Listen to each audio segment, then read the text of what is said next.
안녕하세요. 파이어족 대파입니다. 까마입니다. 저번 영상에서 파이어족의 정의를 말하면서 미국형 파이어족과 한국형 파이어족 두 가지의 어떤 차이점에 관해서 얘기를 했었는데요. 네. 어떤 파이어족의 형태가 본인하고 더 잘 맞을지 생각은 해보셨나요? 대답하기 전에 구독과 좋아요를 눌러주세요.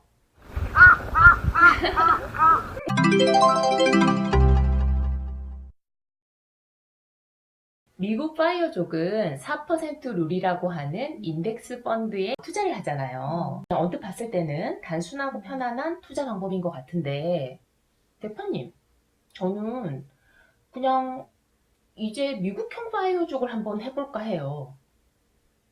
아니, 이제 와서 왜요? 생각해보니까 막 투자 공부도 만사 귀찮고, 목돈 탁 넣어놓고 4%씩 그냥 뭐 저렇게 해서 쓰면 되니까 따박따박 쓰고 좀 맘 편하게 이렇게 좀 이제 남은 여생을 보내면 되지 않을까요? 목돈이 충분한가 보죠?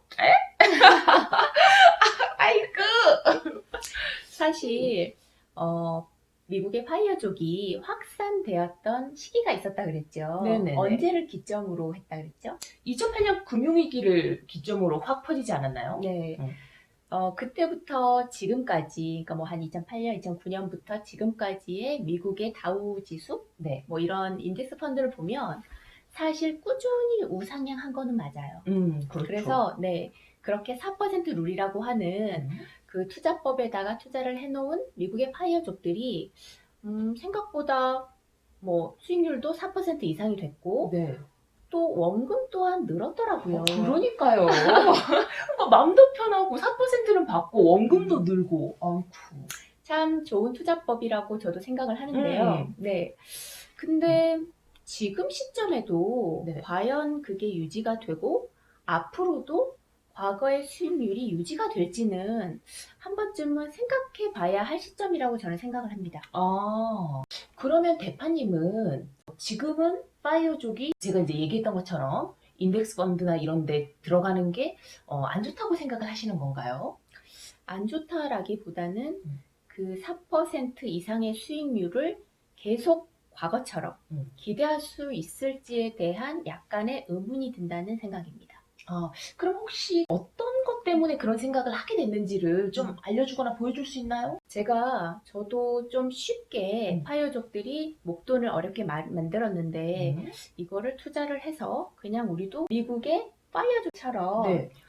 4%만 좀 꺼내 쓰는 그렇게 좀 그런 투자를 하면 어떨까라고 생각을 해서 네. 미국의 대표적인 인덱스 펀드인 다우 지수를 제가 2008년부터 올해까지 그 어떤 추이가 어떤지를 한번 봤었어요. 네. 그랬더니 아니나 다를까 2008년이 어떤 해였죠? 금융위기가 와서 전 세계적으로 힘들었죠. 그렇죠. 네. 금융위기가 미국에서 발발을 해서 굉장히 큰 충격으로 네. 주식시장이 거의 박살이 났죠. 네, 박살이 났죠. 네, 그래서 거의 뭐 반토막 정도 떨어져서 굉장히 충격이 컸었는데요. 그래서 그걸 계기로 사실 파이어족이 확산된 거잖아요. 그렇죠. 네, 그렇기 때문에 그때로부터 몇 년 후 미국의 파이어족들이 생겨나기 시작했을 거란 말이에요. 네. 그러면 2008년이니까 뭐 9년, 10년, 11년, 12년 뭐 요 이후로 미국 파이어족들이 이제 양산이 돼서 자기들의 목돈을 인덱스 펀드에 넣었을 거란 말이죠. 그렇죠, 그렇죠. 그러면 그때는 미국 시장이 반으로 꺾인 훅 떨어진 상태에서 들어갔었기 때문에 네. 계속 오를 수 있는 확률이 훨씬 더 높았어요. 그 당시 시점이 바닥이었다 이 말이군요. 그렇죠. 바닥을 떠나서 지하라고 얘기한 사람도 있습니다. 지하 1층이네, 2층이네. 지하다. 네, 너무 충격이 클 때는 더 내려갔다가 원래 가치보다도 더 내려가는 성질이 있으니까요. 그래서 그때는 투자를 했으면 뭐 아무래도 지금까지 우상향을 할 가능성이 훨씬 더 많았고, 그래서 제가 다우 지수를 찾아봤더니 아니나 다를까 그때부터 지금까지는 꾸준히 평균적으로 우상향을 했고 더구나 이 전체 시장 지수가 배에 가까이 뛰었더라고요. 여기 보이는 것처럼요? 네. 네, 그래서 원금도 배가 늘었을 것으로 예상이 됩니다. 아, 그들은 그걸 알고 그때 들어갔을까요? 그러게요. 시기를 잘 탔다고도 할 수 있고 그런 그런데 지금은 예를 들어 이때까지의 그래서 수익률과 어떤 원금 시세 차익이 좋았다는 이유로 파마시처럼 그렇게 생각할 수 있죠. 네. 왜냐면 한국형 파이어 쪽들은 투자 공부도 해야 되고 아, 그러니까요. 투자 공부를 한다는 거는 투자를 하면 리스크가 있다는 건데 리스크도 짊어져야 되고 현금 흐름 때문에 파이프라인도 여러 개를 구축해야 되고 그러면 힘들 수 있어요. 그래서 이제 미국 파이어족들처럼 목돈을 차라리 내가 다 절약을 해서 네. 목돈을 조금 더 크게 만든 후에 그래 넣고 4%씩만 빼먹으면 되지 않을까. 네, 우리가 그 소비자금 연습도 했잖아요, 이제. 그렇죠. 3% 검소하게 살 수 가지고, 있는데. 그럼요. 줄여가지고 살 수 있다, 나는 음. 지금. 그렇게 딱 생각을 했는데. 네. 근데 사실 지금은 미국의 모든 인덱스 지수들이 네. 다 뭐 최고점을 갱신을 하고 있는 시점이라 앞으로 더 올라가지 않을 거다라고 말할 수는 없지만 그래도 어느 정도 올라가는 폭이 예전만큼은 크지 않을 거라고 예측해 볼 수 있지 않을까요? 계속 우상향을 했으니까요. 네. 왜냐면 우리가 투자에서 경기에 대한 진리가 있죠. 아, 네. 네. 뭐죠? 오르면 떨어지고, 떨어지면 오르는 거. 네. 경기는 항상 순환을 하는 거예요. 아, 네, 네. 그렇죠. 오르면 떨어지고 떨어지면 오르고 음. 그러면 그때는 불황이어서 떨어졌기 때문에 오르는 거지만 지금은 올랐단 말이에요. 아, 아슬아슬하네요. 네. 더 올라갈 수는 있겠지만 이젠 떨어질 날이 오겠죠. 네, 그냥 진리니까요. 그렇죠. 그리고 그게 언젠지는 아무도 모르는 거죠. 그렇죠. 사실 그런 것들 때문에 저는 뭐 작년, 재작년부터도 살짝 좀 준비를 하고 있는 편인데요. 아, 네.